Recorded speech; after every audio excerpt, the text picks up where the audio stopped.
Assalamualaikum warahmatullahi ta'ala wabarakatuh. Hamdan wa syukran lillah. Amma ba'du fa'akulu billahi taufiq wal hidayah. Perkenalkan, nama saya Maulana Farhan Syafiq. Saya di kelas B6 Prodi PJJ-PAI UIN Syekh Nurjati Cirebon dengan NIM atau nomor induk mahasiswa 2381130 dan juga yang terhormat Al Mukarrom dosen pengampu Dr. Ahmad Otong Bustomi LCMAG. Video ini semata-mata dibuat hanya untuk tugas ujian akhir semester mata kuliah fikih yang saya akan beri tema mengenai sumber-sumber hukum Islam. Nah, mengenai sumber-sumber hukum Islam, di sini saya akan menjelaskan sedikit demi sedikit. Yang pertama, apa itu pengertian fikih, yakni ilmu tentang hukum-hukum syara yang bersifat praktis atau amaliyah ya, dari dalil yang terperinci. Nah, dalam kitab Waraqat dijelaskan al-fiqhu huwa al-ahkamus syar'iyyah allati tariquha al-istihadu. Seperti itu. Jadi yang bersifat amaliyah gitu. Maksudnya bersifat amaliyah itu karena apa? Karena fikih itu sudah terlepas dari yang namanya non-ijtihad. Seperti penetapan hukum yang non-ijtihad itu tidak perlu memerlukan fikih, seperti wala taqrabu az-zina fa innahu kana fahisyatan sawa'as sabila. Seperti ayat surah Al-Isra tersebut dijelaskan bahwa yang namanya zina itu jangan berani-berani mendekati, sekali mendekati itu adalah sebaik-baiknya jalan itu kan sudah dilarang oleh langsung dinas, tidak perlu memerlukan fikih karena fikih itu buah dari ijtihad yang tadi dijelaskan. Nah, fungsi fikih itu seperti apa? Mengatur seluruh kehidupan aspek umat muslim, bukan hanya di Indonesia, bukan hanya di Garut, bukan hanya di Limbangan, bukan hanya di Malaysia, tapi di seluruh dunia. Seperti itu. Fikih itu seperti itu. Seperti apa yang menjadi dasar utamanya untuk mengatur kehidupan muslimnya itu dari Al-Quran. Al-Quran itu apa? Yaitu wahyu dari Allah Subhanahu wa taala kepada Nabi Muhammad sallallahu alaihi wasallam. Ini kullu man nuzila ala Muhammadin biwasitati Jibril alaihi salam al-muta'abbadi bitilawatihi. Itu dalam kitab fikih, usul fikih dikatakan seperti itu. Nah, untuk hukum Islam itu untuk Al-Quran itu untuk memerlukan pemahaman sumber yang kuat itu mengenai Al-Quran. Nah, mengapa dikatakan seperti itu? Pentingnya sumber hukum Islam, pondasi dalam penetapan dan pengambilan hukum Islam menjamin ketetapan keabsahan hukum-hukum Islam yang dijalankan umat seperti kita. Seperti itu. Nah, bisa dikatakan selanjutnya itu bisa dikatakan sumber hukum Islam itu mempunyai rujukan yang kurang lebihnya ada 4 yang muttafaq alaih. Yang pertama, sumber hukum primer atau asliyah, yakni Al-Quran dan Sunnah, itu sudah jelas mutlak. Nah, yang kedua selanjutnya ada yang dinamakan itu hukum-hukum far'iyah atau cabang. Apa itu yang cabang? Ya, ini namanya ijtihad atau ijma dan juga kias. Itu juga berdasarkan dalil-dalil primer yang bernama, tapi kita sebelum kesana kita harus mengetahui ada yang muttafaq alaih, yaitu sumber hukum seperti para ulama, para mazhab yang 4 tadi. Ada juga yang mukhtalaf atau ada perebutan sumber hukum yang masih diperselisihkan para ulama. Nah, jika kita berbicara hukum yang disepakati atau muttafaq alaih itu ada 4. Al-Quran, yaitu kitab suci yang tadi saya jelaskan yang diturunkan pada Nabi Muhammad SAW.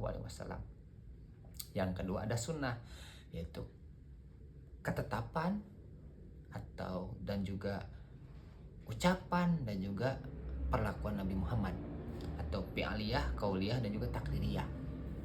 Seperti itu. Yang ketiga ada kesepakatan para ulama, ijma. Yang keempat adalah kias, menyamakan hukum suatu kasus yang tidak ada nasnya dalam Al-Quran dan kasus yang dengan kasus yang ada. Seperti itu. Nah, kesepakatan itu disepakati oleh para ulama madhab. Contoh, kita menilik contoh, karena ini menjelaskan tentang sumber-sumber hukum Islam. Yang ini pertama dari Al-Quran. Seperti apa dalam Al-Quran itu? Seperti kita ditetapkan untuk sholat 5 waktu. Kenapa? Dalam Al-Quran dijelaskan kedudukan Al-Quran itu sangatlah tinggi dan juga hukumnya berqat'i atau al-wurud, pasti keasliannya. Juga kehujahannya juga mutlak dan tidak dapat dibantah. Berlaku untuk seluruh zaman tempat ila yaumil qiyamah. Itu penerapan hukumnya dari Al-Quran seperti apa? Wa aqimus shalah wa atuz zakah warka'u ma'al raki'in. Itu Quran surah Al-Baqarah ayat 43. Dan juga larangan dari Allah tentang haramnya riba dan Allah menghalalkan jual beli, itu dalam surah Al-Baqarah ayat 275. Yang kedua ada sunnah, sumber hukum yang kedua yang muttafaq alaih ya, segala yang bersumber dari Muhammad, yaitu qauliyah, fi'liyah dan juga takririyah. Fungsi sunnah kita harus mengetahui apa itu fungsi sunnah. Yang pertama bayan tafsir atau menjelaskan yang masih umum. Salat kita disuruh salat oleh Allah Subhanahu wa taala. Seperti apa kaifiah, seperti apa pertingkahannya kan kita tidak tahu. Tuh. Yang kedua bayan takrir atau menegaskan hukum Al-Quran. Dan yang ketiga itu menetapkan hukum baru. Itu kita sesudah Al-Quran kita baru mengambil hadis, jangan terburu-buru kepada ijma ataupun kias, apalagi yang mukhtalah seperti istishan atau masalah mursalah. Nah, dikatakan sunnah ini sebagai pelengkap atau penjelas dari Al-Quran dan tidak boleh bertentangan antara Quran dan sunnah, harus berjalan seiringan selaras untuk penetapan hukum. Nah, yang ketiga yaitu ijma atau kesepakatan para mujtahid setelah wafatnya Rasulullah tentunya ya. Nah, dasar kehujahannya seperti apa? Barang siapa yang menentang Rasul dan mengikuti jalan yang bukan orang-orang yang muslim, kami biarkan ia leluasa terhadap kesesatan yang dikuasainya. Itu kurang lebih terjemahan dari Quran surah An-Nisa ayat 115. Dan Rasul juga menegaskan umatku tidak akan bersepakat dalam kesesatan. Jadi muhtalaf kata Rasul itu rahmatan lil alamin, itu semuanya punya tujuan. Nah, cuman dalam ijma itu ada syarat-syarat yang harus dipenuhi. Yang pertama, seluruh mujtahid dalam suatu masa atau zaman harus sepakat, itu yang pertama. Yang kedua, kesepakatan tentang hukum syara. Dan yang ketiga, pasti berlakunya ijma itu setelah wafatnya Nabi Muhammad SAW.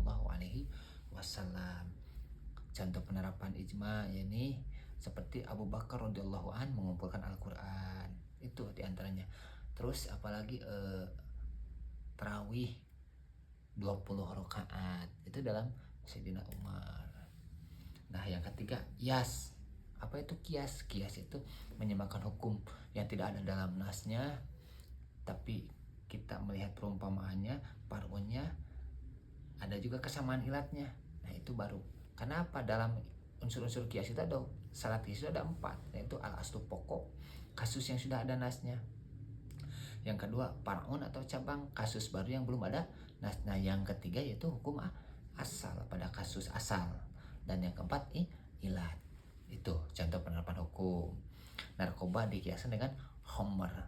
Al-khamru wal maisir. Itu kan diharamkan oleh Allah dalam Al-Quran nas mutlak. Sedangkan kan tidak ada wala taqrabu narkoba li'anna narkoba haramun, kan enggak ada itu dalam Al-Quran. Tapi itu dikiaskan. Yang jadi pokoknya apa? Khamr. Terus ilatnya apa? Memabukkan. Yang jadi parunya apa? Narkoba. Hukumnya haram jelas karena memabukkan itu. Dan yang selanjutnya itu adalah kita sumber hukum yang diperselisihkan, yakni adalah istishan. Apa itu istishan? Yaitu berpindahnya seorang mujtahid dari tuntutan kias jali atau nyata menuju kias khofi atau tersembunyi, atau hukum dari kulli umum kepada hukum istisna pengecualian karena ada dalil yang mengharuskan perpindahan tersebut. Apa itu yang menjadi dasar istishan? Yaitu kemaslahatan dan keadilan. Nah, untuk di sini diperlukan kenapa? Karena seperti pada Hanafi, Malikiyah itu menerimanya, tapi untuk Syafi'iyah yang mayoritas di Indonesia itu menolaknya. Yang mana itu contoh dalam penerapan hukum istisanya itu dibolehkannya akad salam meskipun barang belum ada, karena kebutuhan masyarakat dibolehkan seperti itu. Selanjutnya ada maslahah mursalah, yaitu definisinya itu kemaslahatan yang tidak ada dalil khusus dari syara yang memerintahkan untuk mengambilnya atau meninggalkannya tapi sejalan dengan tujuan-tujuan syariat seperti itu. Syarat-syaratnya diantaranya satu, kemaslahatan bersifat hakiki, bukan hanya dugaan, bersifat umum, bukan untuk kepentingan pribadi, dan yang ketiga tidak bertentangan dengan nas para ulama. Contoh, di kita kan sudah banyak percetakan Al-Quran, itu kan bukan untuk pribadi tapi untuk kemaslahatan semua. Penetapan sistem perpajakan itu dari masalah mursal, kan tidak ada perpajakan dalam Al-Quran, yang ada juga zakat. Dan yang ketiga itu adat atau kebiasaan, sesuatu yang dikenal oleh manusia menjadi tradisi mereka, baik berupa perkataan, ucapan, ataupun sesuatu yang ditinggalkan oleh mereka. Itu menjadi adat kebiasaan, tapi ini menjadi ikhtilaf. Kenapa? Karena urf atau adat itu ada yang baik atau soheh, ada yang fasid atau buruk. Berbicara ke sini ke materi pertama sedikit, yaitu kaidah fikih. Al-adatu muhakkamah, kebiasaan yang dapat menjadikan hukum. Ini masih diperdebatkan atau muhtalaf. Mengapa demikian? Kenapa? Ya, memang tidak semuanya menyetujui, dan juga bentuknya juga seperti penerapan hukumnya tidak terlalu fasih di sini. Kan dalam arti itu kan harus ada mahar. Tapi mahar di sini kan berbentuknya rupa-rupa dari adat kebiasaan. Di Indonesia kan dengan mas kawin. Ada juga yang dengan menimbulkan seperti di India, seperti si pengantin itu boleh melihat wanita itu seutuhnya gemblang, no sensor, seperti itulah. Itu kan di India justru adat jelek, itu kan tidak boleh dijadikan hukum gitu. Tapi kan kalau di kita dengan mas kawin seperti adat kebiasaan, itulah contoh penerapan hukum dari istisan dari adat atau uruf. Nah, berbicara dari 4 hukum, ada muttafaq dan juga ikhtilaf tadi, kita harus mempunyai kesimpulan yang mana sumber-sumber Islam itu sebetulnya bersifat hierarkis dan komprehensif. Yang pertama diantaranya Al-Quran dan Sunnah sebagai pondasi utama, jelas ya. Ada ijma dan qiyas sebagai metode yang disepakati, muttafaq alaih. Dan juga keragaman sumber hukum yang menunjukkan fleksibilitas Islam, mampu menjawab perkembangan zaman, tetap berpijak pada prinsip-prinsip syariat yang berdasarkan pedoman Al-Quran dan Sunnah. Banyak sekali manfaatnya dari kita sebagai umat Islam harus benar-benar paham terhadap yang namanya sumber-sumber hukum Islam. Sebagai Islam yang kafah, kita harus bisa memahami seutuhnya. Karena apa? Pesan akhir dari saya, memahami sumber-sumber Islam adalah kewajiban setiap muslim yang menjalankan agamanya dengan benar dan menjawab tantangan zaman dengan bijaksana. Itu yang dapat saya sampaikan. Undur ma qala wala tandur man qala, wallahul muwaffiq ila aqwamit thoriq. Wassalamualaikum warahmatullahi taala wabarakatuh.